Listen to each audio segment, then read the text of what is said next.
2008 November 26 ಇದು ಮುಂಬೈ ಭಯೋತ್ಪಾದಕ ದಾಳಿ ಪ್ರಕರಣ ಪ್ರತಿಯೊಬ್ಬರ ಕಣ್ಣಂಚಲಿದೆ. ಪ್ರತಿಯೊಬ್ಬರ ಕಣ್ಣಂಚಲೇ ಈ ಭಯೋತ್ಪಾದಕ ದಾಳಿ ಪ್ರಕರಣ ಕಂಡುಬರುತ್ತೆ. ತಹಾವೂರ್ ರಾಣಾ ನ್ಯಾಯಾಂಗ ಬಂಧನ ಅವಧಿ ವಿಸ್ತರಣೆ. ಆ ಘಟನೆಗೆ ಈತನೇ ಕಾರಣ.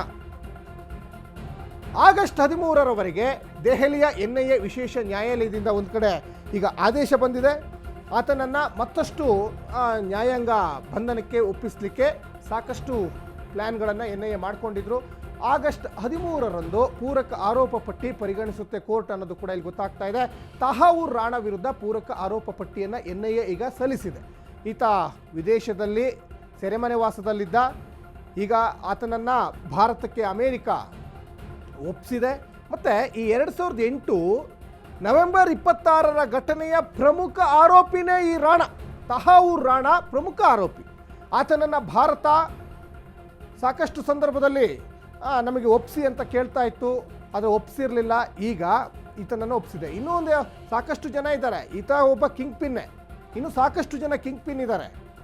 ಆದರೆ ಈತನ ಬಂಧನದಿಂದ, ಈತನ ವಿಚಾರಣೆಯಿಂದ ಇನ್ನಷ್ಟು ಮಾಹಿತಿಗಳು ಈಗ ಆಲ್ರೆಡಿ ಎನ್ಐಗೆ ಸಿಕ್ಕಿದೆ ಅನ್ನೋದು ಕೂಡ ಇಲ್ಲಿ ಗೊತ್ತಾಗ್ತಾ ಇದೆ. ಹಾಗಾಗಿ ಈ ಘಟನೆಗೆ ಸಂಬಂಧಪಟ್ಟ ಹಾಗೆ ಈತನ ಒಂದು ಜೈಲು ವಾಸ ಇನ್ನೂ ವಿಸ್ತರಣೆ ಮಾಡಲಿಕ್ಕೆ ಎನ್ಐಎ ಕೋರಿದೆ.